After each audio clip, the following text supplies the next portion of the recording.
Welcome to Dark Horse Auto and Diesel. Today I'm going to show you how to do just a simple brake pad change on a 2002 to 2005 Ford Explorer. Different years will be similar. Most vehicles are going to be quite similar to this, but this here happens to be a 2004 Explorer. And this is a pretty simple job for a beginner mechanic. A lot of my videos are a lot more advanced, but this one's going to be more geared towards somebody that's kind of just getting started working on their own vehicles. Pretty simple job, not very many tools required. So obviously I've already got the wheel off. I don't think I need to explain to you how to do that. If I need to explain that, then this might be a little bit too advanced for you, although this is a pretty simple job. Now what I'm doing here, since we're not changing the rotor, it still looks pretty good. I'm gonna run it. I'm just gonna put 2 lug nuts on here to hold the rotor in place so that once we take this stuff apart, it's not flopping around on us.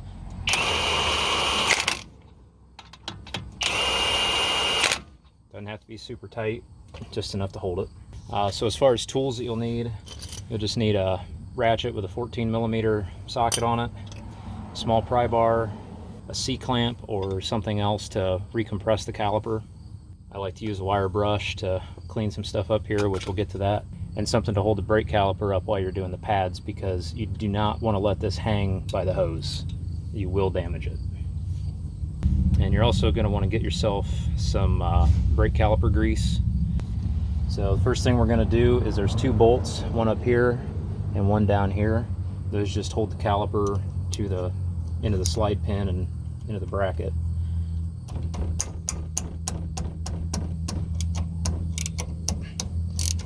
Sometimes those get a little rusted if it's been a while since you've done this job.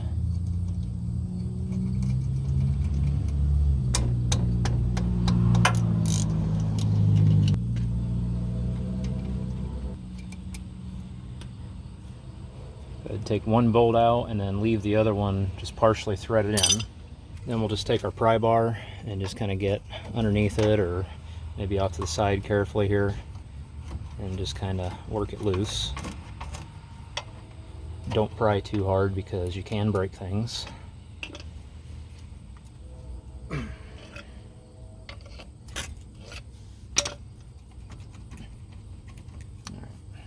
Then I'm going to get my strap ready up here. Take this other bolt rest the way out.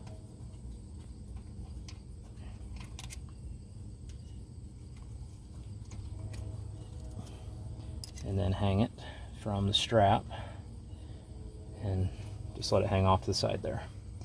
Now we can remove our old pads. Sometimes they're a little stuck. Then we'll go ahead and remove our old hardware here, our clips. Always replace that stuff. Now I like to take a wire brush, kind of clean this stuff up a little bit, get rid of some of this crust on here. That way we don't have issues with the new brackets fitting properly. Just be careful not to get into your rubber boots with the wire brush. Now what you want to do is make sure these slide pins move freely, which these do, but we're going to go ahead and pull them out. And this is where we're going to start using some of that brake grease.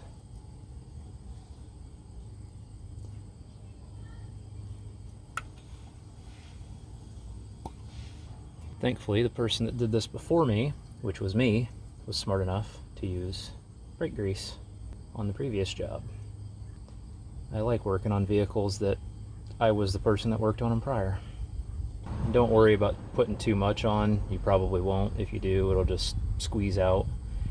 Don't go crazy with it, but you know, just a nice even coating.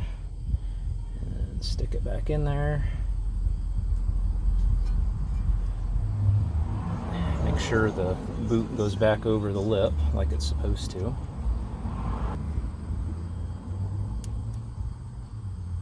we go. And we'll do the same on the other one. So what you can do is kind of mock this up a little bit, and you can see where the contact points are. So basically right in through here and up here, I'm going to put a little bit of the brake grease. I'm going to do that now before I put it up in here, that way I don't accidentally get grease on the rotor. And it doesn't need much, just a nice thin coating, just enough to keep things from sticking.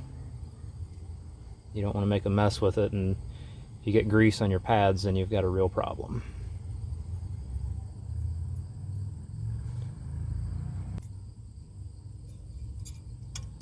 I'll snap that up in there.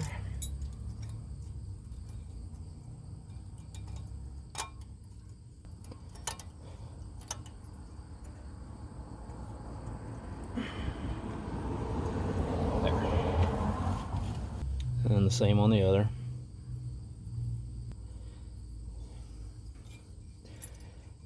I will say, if you're doing the rotors as well, it's not that much extra work, but these ones are fine, so I'm just going to keep running them.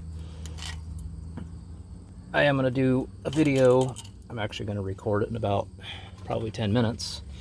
When I do the rear brakes, I'm doing the rear rotors on that, so if you want to see that, you can tune into that video. But if you do need to replace the rotor, the only thing else you have to do is there's a bolt here, and there's one about right down here. And I think those are 18 millimeter. I wouldn't swear to it. 17, 18, 19, something like that. Just back those out, and then remove this whole bracket here, and then the whole rotor will just come right off. And then put your new rotor on, put the bracket back on. You'll have to look up torque specs for these because I don't know them right off the top of my head, but a quick Google search will give you the answer you need. Maybe. I don't know. There's some strange torque specs on these that varies from year to year. I usually just go by feel, but I'm pretty experienced with this sort of thing. So now we'll just put grease on these contact points here on both sides. This just keeps things from seizing up. You want this stuff to all be free floating so you don't get a bunch of drag. Now, obviously, this is the side that goes against the rotor. And just put it in there like that. Make sure you don't put this side against the rotor. You will trash the rotor very quickly. And I wish I could say I've never done that, but I'd be lying if I did. It's been many years, but happens to the best of us. When you think you're done, double check your work. One thing to note too, if you have a whole bunch of grease and stuff on your hands, try not to touch this part very much, or not at all if possible. Next, what we're going to do is go up underneath the hood and just open up the cap of the master cylinder. Up here on the driver's side of the firewall, that's where you'll find the master cylinder right here. We'll just loosen that cap up a little bit. Don't have to take it off, just loosen it up. All right, next what we're going to do, get this up here, get your caliper up here, and kind of support it a little bit. And we're going to take one of our old pads right here and put it on the pistons.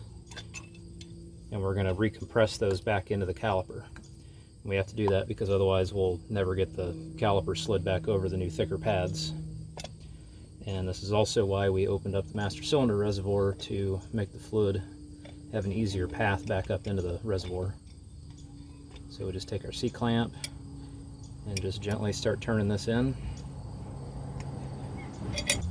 Now it should turn in relatively easily. If you're met with a lot of resistance, you may have a bad caliper,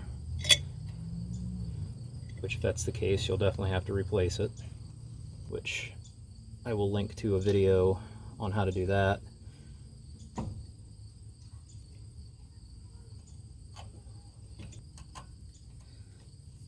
And once they're about flush, go ahead and take your C-clamp off. Next, what we're going to do is take our brake grease, and I'm going to put some on the piston faces here. This kind of helps reduce squeaks and also makes things easier to remove if you ever have to take it apart. And I got way too much on there. That's all right, I'll fix it.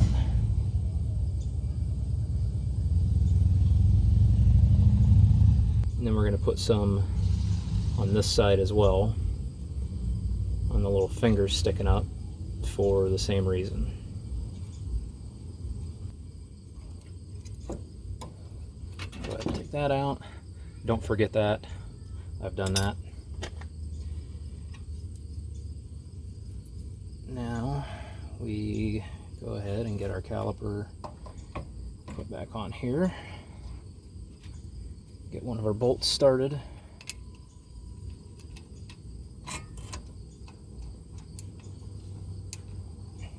You may have to rotate these a little bit in order to get it lined up. And now sometimes you have to push the pin in, slide pin. There we go.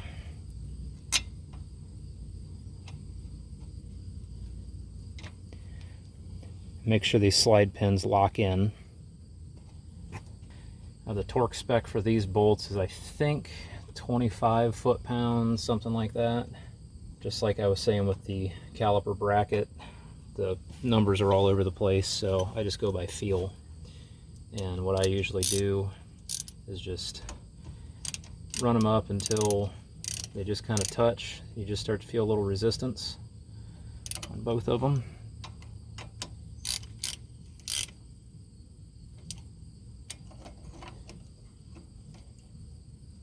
And then I just go about another 45 degrees on top of that.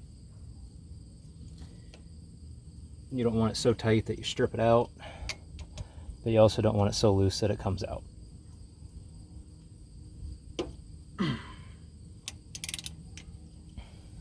Now we can go ahead and take these off.